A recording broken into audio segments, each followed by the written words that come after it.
Is there any chance of you getting back with your uncle, Mr. Sharad Pawar? कितने भी सवाल आप पूछो, मैं ऐसा कोई भी जवाब नहीं अब भी देने वाला। Is he a great leader, Mr. Sharad Pawar? Great है, इतने साल काम कर रहे हैं तो ग्रेट ही है ना। हमने कहा नवाब मलिक के ऊपर एलिगेशन है, सही है क्या गलत है ये कोर्ट ने फैसला नहीं किया है। मैं शिव शाहू फुले अम्बेडकर के विचारधाराओं से चलता हूँ।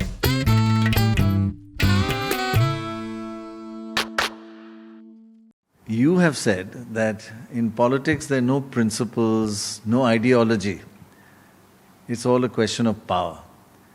If it's no principles, no ideology, is there any chance of you getting back with your uncle, Mr. Sharad Pawar, after these elections? Small chance? मैं आपको बताता हूँ कि अभी जो चुनाव चालू है 20 तारीख को खाली 5 दिन बाकी है, 4 दिन बाकी है। जी हाँ। मैं ऐसा कोई भी कितने भी सवाल आप पूछो, मैं ऐसा कोई भी जवाब नहीं अब भी देने वाला कि जिससे नए इशू सामने आएंगे और ये अभी 4 दिन का चुनाव कुछ अलग ही दिशा से चला जाएगा, ऐसा मैं कुछ कहने वाला नहीं हूँ। क्योंकि अभी तो मैं महायुति में हूँ, महायुति के ज़्यादा से ज़्यादा सीटें कैसे आ सकती है उसके बारे में हमारी पूरी कोशिश है। इवन प्राइम मिनिस्टर ने बहुत से रैलियाँ हमें दी है, उनकी बहुत सी पब्लिक मीटिंग हुई है, हम भी कर रहे हैं, एकनाथ जी शिंदे जी भी कर रहे, देवेंद्र जी भी कर रहे। हमने अच्छे से योजनाएं इस साल लोगों के सामने रखी है, उसमें से कुछ बहुत पॉपुलर हुई है। और जो भी पिछले चुनाव में पार्लियामेंट के वक्त फेक नैरेटिव उन्होंने सेट किया था अपोजिशन वालों ने, और उसमें वो सक्सेस हुए थे, वो अभी हम लोगों को बता रहे हैं कि देखो संविधान के बारे में बार बार ये मुद्दा उठा रहे, लेकिन वो कितना गलत है। संविधान को सबको रिस्पेक्ट है, और वो संविधान जब तक सूरज चांद रहने वाला है तब तक संविधान को कोई हाथ भी नहीं लगाने वाला, उसके बारे में कोई अलग डिसीजन भी नहीं ले सकता, इतना अपना संविधान बढ़िया है। ऐसा सब हमारा काम का तरीका है। 175 से ज़्यादा कैसे सीटें आ सकती है, ये हम पूरी कोशिश हमारी चालू है और वो जरूर आएगी, हमें पूरा विश्वास है, भरोसा है। जी, आप फाइनेंस मिनिस्टर है, आपने काफ़ी स्कीम लॉन्च की है। Yes, उसमें एक स्कीम है वो 1500 रुपये और महिलाओं के मिल रही है। यस, ये साल आपने बजट प्रेजेंट किया, वहाँ इनकम और एक्सपेंडिचर के बीच में 1 लाख करोड़ का घाटा है। तो आप ये नई नई स्कीम निकालोगे तो वो फिनेंस अपना महाराष्ट्र का फिनेंस को डिफ़िकल्टी नहीं होगी? इस दफ़ा इस साल 4 महीने 2 महीने कोड ऑफ कंडक्ट लगा, असेंबली का 2 महीने अपना पार्लियामेंट का, 4 महीने इसमें चले गए, 8 महीने बाकी रहे। जो 1 लाख के बारे में आपने बताया, वो सेविंग हम आराम से कर सकते हैं। चुनाव के वक्त मैंने 10 दफ़ा अभी तक मेरा बजट पेश किया है, अलग अलग सालों में। 2009, 10, 11, 12, तब नहीं 10, 11, 12, 13, फिर 14 में हमने देवेंद्र आए, फिर उसके बाद वापस मेरे पास आया, और फिर उसके बाद वापस मेरे पास ये डिपार्टमेंट आया। तो मैंने देखा मुझे बहुत फाइनेंशियली ठीक ठाक ही बजट होना चाहिए, उसमें ज़्यादा गड़बड़ नहीं होनी चाहिए। तो मैंने बजट पेश किया तो 6.5 लाख करोड़ का बजट पेश किया। कुछ हमने ये भी किया था, मेरे ख्याल से कैबिनेट में कुछ डिसीजन लिया था, और ये सब होते हुए करीबन 3-3.25 लाख करोड़ रुपए मुझे सैलरी के लिए, पेंशन के लिए, जो लोन उठाए उसका इंटरेस्ट देने के लिए लगते हैं। 50% हमारा वहाँ चला जाता है, 50% हमारे पास रहता है। मैंने जब मेरे फाइनेंस के और प्लानिंग के सेक्रेटरी के साथ बात की, कुछ रिटायर हुए भी सेक्रेटरी है, मैं जब ये पेश करता हूँ तो खाली अपने जो सेक्रेटरी रहते हैं उनके साथ नहीं बात करता, उनके साथ तो करता ही हूँ, लेकिन एक्स जो IAS ऑफिसर है उनके साथ भी रिटायर हुए हैं, उनके साथ भी बात करता हूँ, जिनके ऊपर मेरा भरोसा है, विश्वास है, और वो भी खुले मन से मुझे बताते हैं कि ये किया तो ज़्यादा बेहतर हो जाएगा, आगे के अपने महाराष्ट्र के फाइनेंशियल के बारे में। तो ये सब करते हुए मेरे लोगों ने बताया कि ज़्यादा से ज़्यादा 75,000 करोड़ का हम लाभ दे सकते, उससे ज़्यादा नहीं, और उसमें अपने को कुछ ना कुछ 10% तो बचत करनी पड़ेगी, कुछ जगह रिसोर्सेस बढ़ाने पड़ेंगे, जैसे एक्साइज है, जीएसटी में तो हम पूरे देश में नंबर 1 पे है। जितने भी जीएसटी देश में इकट्ठा होती है उसमें 16% हमारा है हिस्सा, और उसमें 8% हमें वापस मिलते हैं। तो देश में जितना भी टोटल अमाउंट भी जीएसटी का आता है उसमें 8% हमें वापस मिलता है। तो वो मेन हमारा इनकम है, मेन हमारा रिसोर्सेस है।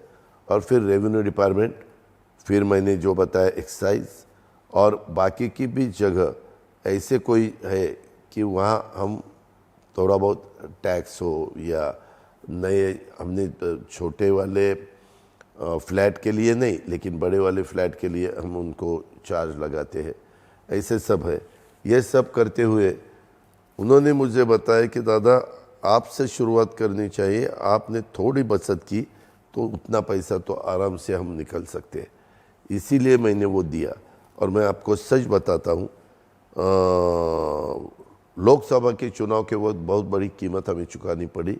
उसमें 2-3 कारण थे। एक तो फेक नैरेटिव, संविधान बदलने वाले हैं, रिजर्वेशन निकालने वाले हैं, घटना के बारे में कुछ चेंज करना चाहते हैं, और दूसरा भी माइनॉरिटी को ऐसे डर पैदा किया उनमें से कि आपको अभी ये अब की बार 400 पार किस लिए चाहिए, तो इनको अभी 275 से तो उनको क्लियर मेजॉरिटी मिल सकती है, वो प्राइम मिनिस्टर बन सकते हैं, 300 से ज़्यादा उनकी सीटें आ रही है, 400 किस लिए चाहिए? तो 400 इसलिए चाहिए कि उनको हिंदू राष्ट्र बनाना है। हिंदू राष्ट्र बनाने के बाद माइनॉरिटी को राइट नहीं रहेगा वोटिंग का, ऐसा कुछ वो करेंगे, और ये डर उनके मन में पैदा हुआ। ऐसा कुछ उन्होंने फेक नैरेटिव सेट किया, और उसकी बहुत बड़ी कीमत हमें चुकानी पड़ी। फिर हमने वो योजना लाई 75,000 करोड़ की। आपको मैं ये भी बताता हूँ, उन्होंने बाद में हमारी योजनाओं के बारे में बहुत हमें विरोध किया, पीआईएल किया, कोर्ट में गए, बताया कि हमारा गवर्नमेंट आने के बाद ये हम सब बंद करने वाले हैं, ये बराबर नहीं है, महाराष्ट्र में ऐसा कभी चलता नहीं है, ऐसा वैसा। लेकिन बाद में उनको पता चला कि ये लाडली बहना बहुत पॉपुलर हो रही है, और अगर हमने ऐसी बातें की तो वो बूमरैंग हो सकती है, और बहनों के पूरा वोट युति के पास चला जाएगा। फिर उन्होंने पंचसूत्री निकाली। पंचसूत्री में जो भी योजनाएं लाई उसके बारे में हमने टोटल मारी ऑफिसर के साथ बात करके, एक्स ऑफिसर के, तो उनके लिए 3 लाख करोड़ रुपए लगते हैं। 3 लाख करोड़ उन्होंने, एक तो हमारी 45,000 लाडली बहना का 45,000 करोड़ रुपए उसमें हमें लगता है, उन्होंने दुगना किया तो 90,000 करोड़ तो क्लियर हो गए। हमारे 1,500 रुपये है, उन्होंने 3,000 रुपये किया कि हमारे सरकार आने के बाद हम 3,000 देंगे। और कुछ महिलाएं इसमें रही है, बाकी या ऑनलाइन वगैरह इसमें बहुत अलग डीप में जो रहती है, उनको पता नहीं था फॉर्म कैसा भरना, क्या भरना। अभी वो बाकी लोगों महिलाओं को पैसे मिलना शुरू हुआ तो वो बताती है, अरे मुझे आए पैसे 7,500, तुझे नहीं मिले क्या? तो वो बोलती है कि नहीं मैंने फॉर्म नहीं भरा, कुछ तो गड़बड़ हुई। भी शुरू में मराठी में फॉर्म होना चाहिए, इंग्लिश में होना चाहिए, इसमें भी थोड़ा कुछ महीने चले गए, 1.5 महीना उसमें सब चले गया। फिर डीबीटी किया और उसके अकाउंट में पैसा जाना शुरू किया। तो वो 3,000 रुपये किया तो करीबन वो थोड़ा और भी बढ़ेगा, यानी 1 लाख करोड़ उसमें जाएगा। 4,000 रुपये वो हमारे जो भी ग्रेजुएट बच्चे हैं एम्प्लॉय उनको नहीं मिलती, इसीलिए उनको देना चाहते। वो करीबन 1 करोड़ बच्चे आ जाएंगे। 1 करोड़ बच्चे पकड़े तो 48,000 करोड़, 50,000 करोड़ उसमें पकड़ो। फिर वे ये तो बिजली के माफ़ी की योजना बंद कर नहीं सकते, वो 15,000 करोड़ रुपए पकड़ो। फिर इसमें हमने 5 लाख रुपए का आपको इंश्योरेंस दिया है आपके तबीयत के लिए, फैमिली को, तो उन्होंने वो 25 लाख किया, जो इसमें आया है ना पंचसूत्री में। तो 5 लाख रुपए का इंश्योरेंस उतारने के लिए हमें लगता है 1000 करोड़, तो सीधा सीधा 25 का जाएगा 5000 करोड़। फिर हमने हमारे यहाँ गरीब घर के लड़कियां रहती है, तो उनको 50% हम पढ़ाई के लिए उनका खर्चा हम करते थे, तो अभी 100% हमने किया। इन्होंने आके जाके अभी बच्चों को भी कॉलेज का हमने फ्री किया। बोलो अभी आपको मालूम है मेडिकल की फीस कितनी है, इंजीनियरिंग की कितनी है, अलग अलग कोर्सेज के कितने हैं। हमारे यहाँ MBA वगैरह अलग कोर्सेस है, सिम्बोसिस की फ़ी बहुत है। वो मुझे अधिकारी ने का बताया, ऑफिसर्स ने बताया कि दादा इसका भी पैसा इतना लोड आने वाला है, वो दे भी नहीं सकते थे, क्योंकि सब लड़कों को वो देना चाहते। वो शायद बोले 15,000 करोड़ से आगे चला जाएगा, क्योंकि कॉलेज का पढ़ाई यानी फ्री वो करना चाहते। और एक हमारे लोन माफ़ी, कर्जा माफ़ करने का लोन, क्रॉप लोन, पहले हमने 2 लाख का किया था, उद्धव जी थे तब, और 50,000 जो हमेशा ठीक ठाक तरह से लोन देते हैं उनको भी कुछ देना चाहिए। तो वो नाराज़ हो जाएंगे, वो बोलेंगे आगे से हम भी लोन नहीं देंगे, और पूरा सिचुएशन ख़राब हो जाएगी फाइनेंशियली। तो उन्होंने 3 लाख तक देने का तय किया, 3 लाख रुपए जिनके पास लोन है, तो उसके लिए करीबन 50,000 करोड़ रुपए लगते हैं। लेकिन आपने जैसे शुरुआत में कहा कि आप महायुति का हिस्सा हैं और कोई कंट्रोवर्सी आप नहीं चाहते, लेकिन कल प्रधानमंत्री जब यहाँ पर आए थे आप भी नहीं थे, मुंबई के आपके कैंडिडेट भी नहीं थे। नवाब मलिक तो बीजेपी का झंडा, शिवसेना का झंडा भी नहीं लेते हैं। ये देखो क्या होता है, 288 में 1-2 जगह ऐसा कुछ हुआ तो उतना ही आप पकड़ते हैं, और ये क्यों नहीं हुआ, वो क्यों नहीं हुआ। उनको अपोज किया था, उन्होंने बताया कि आप नवाब मलिक को टिकट मत दो, वो सीट हमें मिली, लेकिन कैंडिडेट चेंज करो। हमने कहा नवाब मलिक के ऊपर एलिगेशन है, अभी तक वो सही है क्या गलत है ये कोर्ट ने फैसला नहीं किया है। आपके ऊपर भी एलिगेशन है, मैं आपको बोलूँगा या ये बैठे कैमरामैन उनको बोलूँगा, ये अंडरवर्ल्ड के साथ जुड़ा है, दाऊद का राइट हैंड है। अरे क्या दाऊद का राइट हैंड है, कुछ तो प्रूफ चाहिए ना। लेकिन देवेंद्र फडणवीस ने ये आरोप लगाया और कहा कि मेरे पास प्रूफ है। ठीक है ना, प्रूफ है तो कोर्ट में दिखाओ ना, और फिर उसको अगर शिक्षा हो गई तो हम ये नहीं देंगे। लेकिन मुझे पूरा भरोसा है, मैं 90 से उनके साथ काम कर रहा हूँ।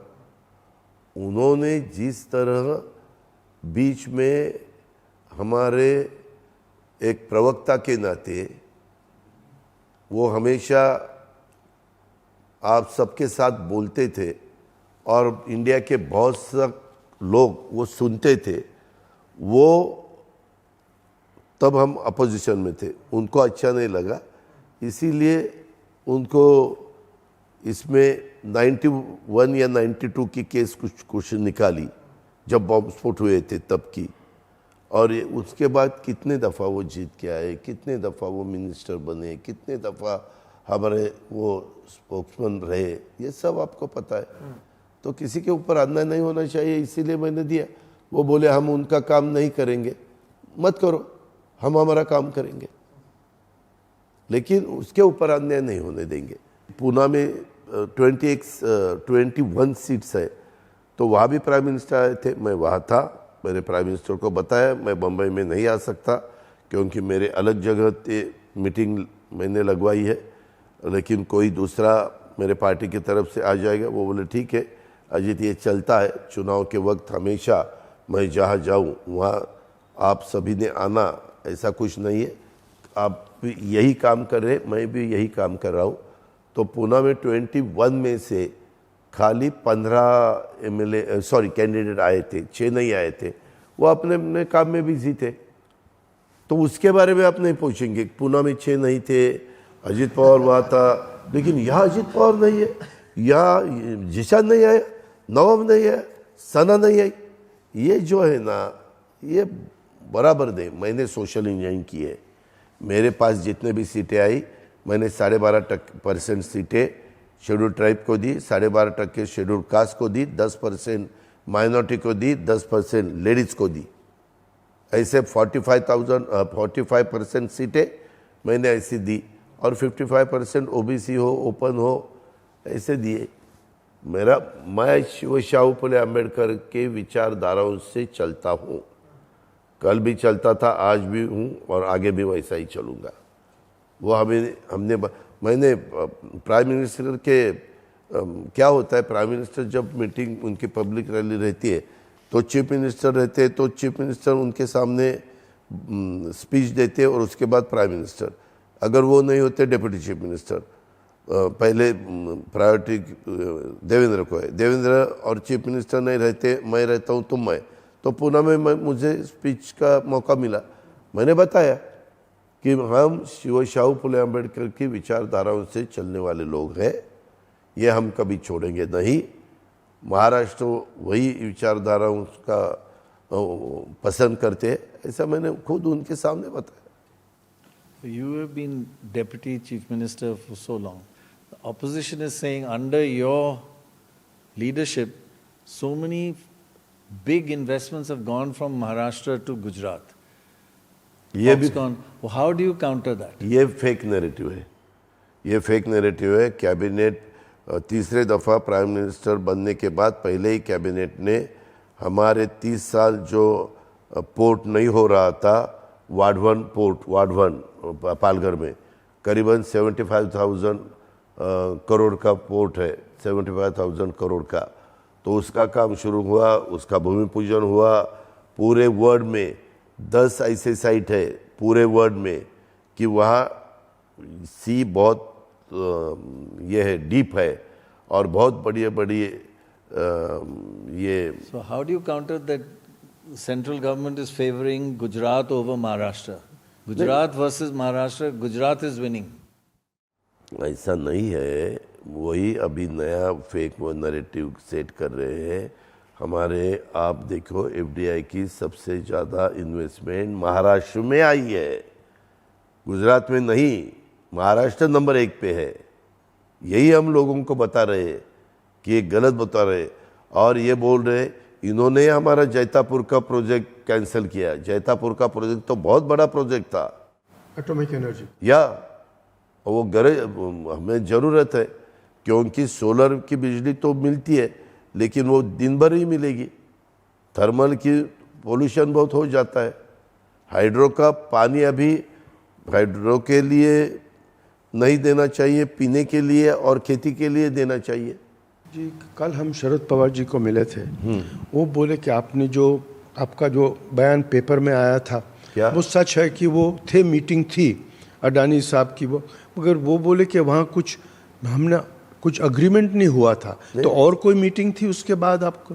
ये देखो गेस्ट हाउस में बैठे थे अडानी, मैं जब था तब अडानी वहाँ नहीं थे।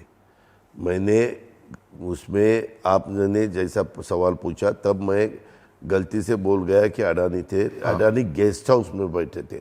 हम अडानी गेस्ट हाउस में अलग अलग मीटिंग होती है, जैसे आप यहाँ बैठे, कल और कहीं बैठे, समझो सीएम के यहाँ बैठे तो वर्षा पे बैठेंगे, सागर में बैठेंगे तो डीसीएम के साथ बैठेंगे।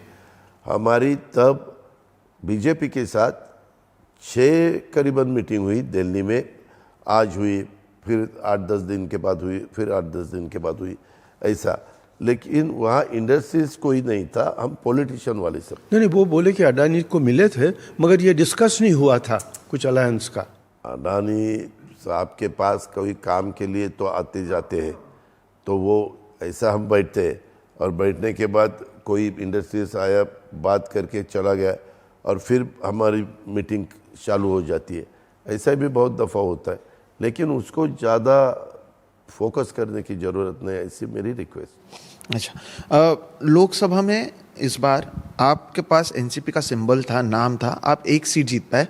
शरद पवार साहब के पास नया सिंबल था, वो 8 सीटें जीत पाए। अब ऐसे कई सीट्स हैं जहां पर आप एक दूसरे के सामने, क्या माहौल बदला है जो आपको लग रहा है कि अभी आप लोगों के पास आएगा, या फिर एक चैलेंज तो है शरद पवार वर्सेस अजित पवार, इसे कैसे देखते हैं आप? मैंने आपको शुरू में ही बताया कि जो फेक नैरेटिव सेट किया था वो दोनों भी गलत निकला, ये हम लोगों को बता रहे हैं। दूसरा, प्याज एक्सपोर्ट बंदी की थी, इसीलिए प्याज के दाम हमारे महाराष्ट्र में बहुत नीचे आए थे। प्याज उगाने वाले हमारे जो फार्मर्स है उनका बहुत बड़ा ये चुनाव के वक्त वो क्या कहते हैं, उनका क्या कहना है, वो किसके साथ जा रहे हैं, उसके ऊपर बहुत कुछ रिजल्ट्स ये रहता है। लेकिन मेरे ख्याल से तब ये सब होने के बाद हम बैठे थे कि कौन सा इशू ऐसे आए कि जिससे हमें कीमत चुकानी पड़ी। आपको मैं एक बात ये भी कह देता हूँ, हमें 0.6% ही वोट उनसे कम मिले, 1% भी नहीं, 0.25% भी नहीं, 0.6%, तो भी इतनी बड़ी कीमत हमें चुकानी पड़ी, इतने सीट हमें गई। पिछले दफ़ा हमारे कांग्रेस जब चुनाव हुआ था कांग्रेस का 1 सीट आया था, इस दफ़ा उनकी भी लॉटरी लग गई। उनके पास आज भी लीडर नहीं महाराष्ट्र में, सही है, 13 या 14 ऐसे कुछ सीटें उनकी आई, और साहब की भी 8 सीटें ऐसे कुछ 8 आ गई। तो उसके बारे में भी हमारी खाली 1 आई। हम तो धाराशिव लेने वाले ही नहीं थे क्योंकि वो सीट हमारी थी ही नहीं, वहाँ एक भी एमएलए मेरा नहीं था। लेकिन नहीं रहने दो, वो सातारा की सीट हमारी थी, वो मैंने छोड़ी। वो पहली दफ़ा बीजेपी की सीट आई, 99, 2004, 2009, 2014, 2019 सभी बार घड़ी वहाँ चलती थी। लेकिन उन्होंने रिक्वेस्ट की अपने को महाराज को टिकट देना है, इसलिए हम चुप बैठे। लेकिन उसके लिए उन्होंने मुझे एक राज्यसभा की सीट दी और मेरा आदमी वहाँ से एमपी बना। ऐसा सब कुछ था। तो ये एक्सपोर्ट चालू होने के बाद अभी प्याज के दाम बहुत अच्छे हैं। मैं कल नासिक डिस्ट्रिक्ट में मेरी जो रैलियाँ थी तो वही डिस्ट्रिक्ट में थी। फार्मर्स भी बहुत खुश है, मुफ्त बिजली देने के बाद भी फार्मर्स भी खुश है। जीरो का बिल भी हमने उनको दिया है। लाडली बहना भी खुश है, उनको पैसा शुरू हुआ है। वो बोलती है कि नहीं, हम अभी महायुति को ही वोट देंगे। ऐसा सब है। इसीलिए हमें लगता है कि हम कितने कम थे, 0.6%, उससे ज़्यादा तो हम आराम से ले सकते। इसीलिए 101%, 175 से आगे हम चले जाएंगे। आज हमें हमारे ऊपर ये जो अभी बताया कि गुजरात में जा रहा है, हम बोल रहे हैं ना, एफडीआई की इन्वेस्टमेंट तो अगर दूसरे जगह जाती तो हमारे यहाँ कोई इन्वेस्टमेंट करने के लिए महाराष्ट्र में नहीं आता। JSW के 2 प्लांट अभी नए बड़े शुरू होने वाले, MOU हुआ। बाकी इंडस्ट्रियलिस्ट के प्लांट इनमें से हमारे किर्लोस्कर टोयोटा बेंगलोर का दूसरा यूनिट हमारे संभाजी नगर में आ रहा है। बीच में चीफ मिनिस्टर डाउस गए थे तो वहाँ भी MOU हुआ, उसके इन्वेस्टमेंट अभी आना शुरू हुआ, उनको भी हमने इंसेंटिव दिया है। ऐसा सब है। तो one of the things, the big difference in your campaign in Lok Sabha and now, मतलब बहुत फर्क है कि उस टाइम पे you were very critical of Mr. Sharad Pawar. This time you are not criticizing Mr. Sharad Pawar at all in this campaign. This is keeping the door open. इस दफा खाली मैंने नहीं, प्राइम मिनिस्टर ने भी नाम नहीं लिया। जी हाँ, हमने तय किया था उनका नाम नहीं लेना था। Because he is very popular or keeping the door open? नहीं, पॉपुलर का सवाल नहीं। क्या होता है कभी कभी आपको मालूम नहीं, पिछले दफा हमारे एक नेता ये भटकती आत्मा है ऐसे बोले तो उसको फिर इतनी सहानुभूति मिलती है कि पूछो मत। वो लीडर है, हमारा काम, हमारी योजना है। Is he a great leader, Mr. Sharad Pawar? Great है, इतने साल काम कर रहे हैं तो ग्रेट ही है ना। So you ग्रेट think आदमी इतने साल काम कर सकता है So ना। you're saying he's a great आदमी?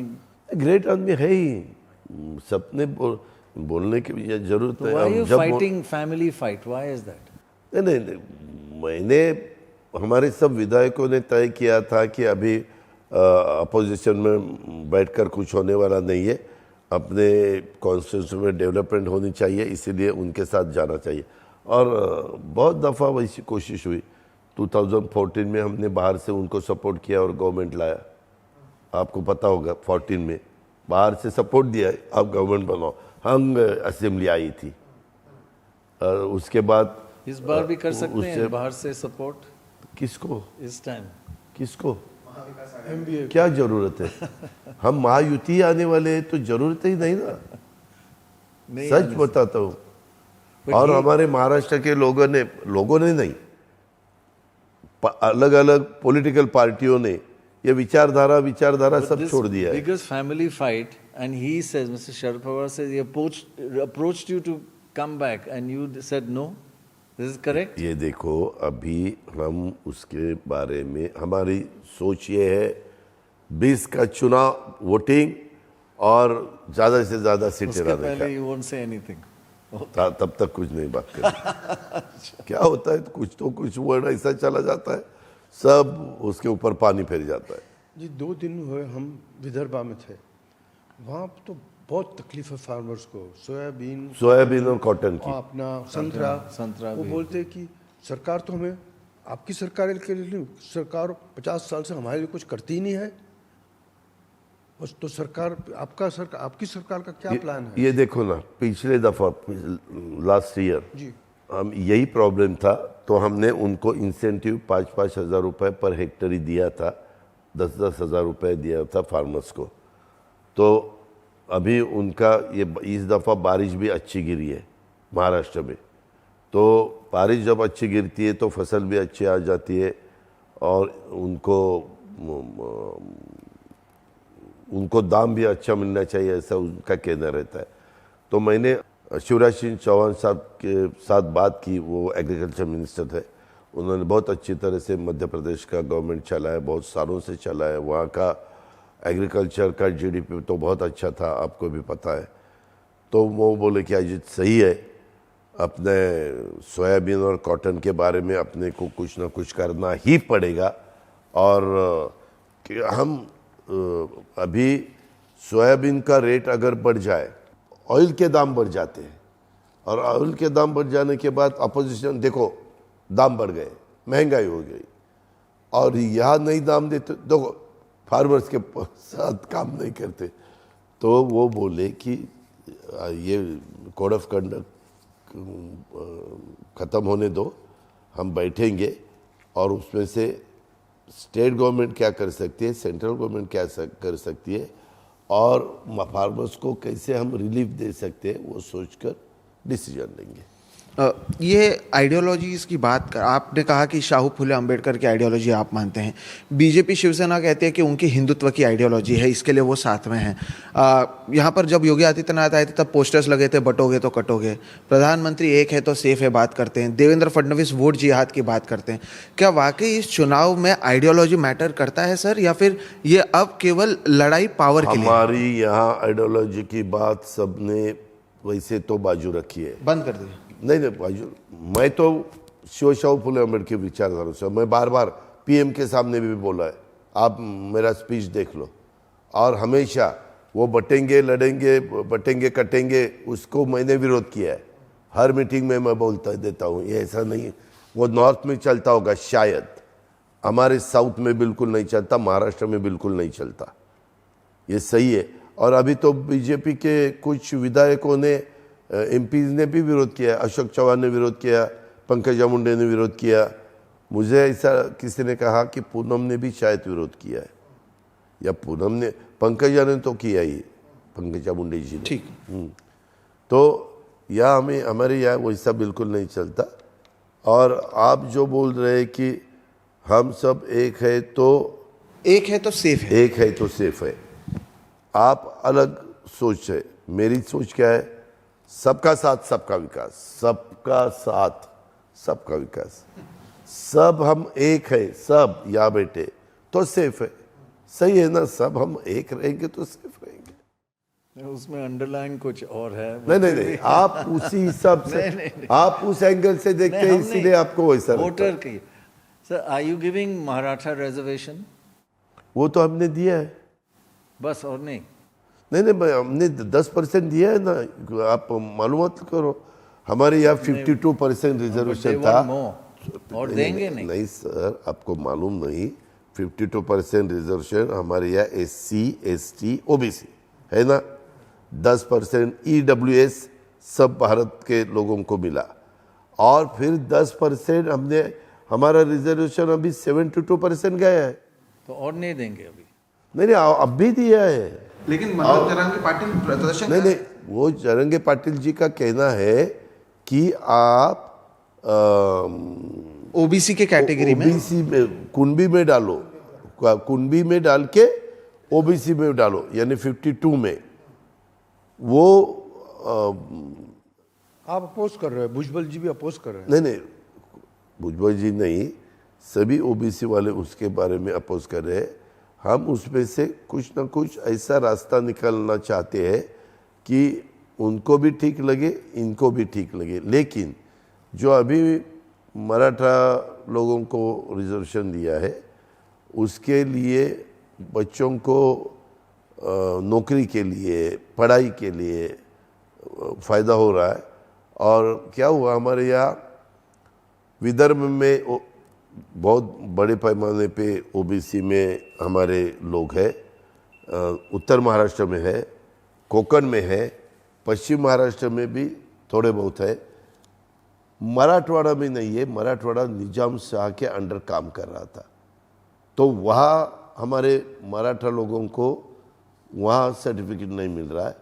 फिर ये आंदोलन होने के बाद हमने ऑफिसर्स बिठाए, न्यायाधीश को बिठाया, उनकी कमेटी की, और उन्होंने भी कुछ सब मालूमात करके हमें प्रस्ताव दिया है कि इसके बारे में ऐसा ये दफा जयरंगे पाटिल अपने आप फाइट नहीं कर रहे हैं ऑफिशियली, तो पहले किसको डैमेज होगा, किसको? पहले वो करने वाले थे। हाँ, बाद में उन्होंने इंटरव्यू भी लिया, और इंटरव्यू लेने के बाद इतने लोग उनके पास आए कि पूछो मत। हर एक बोलता था कि हम लड़ेंगे, हम लड़ेंगे।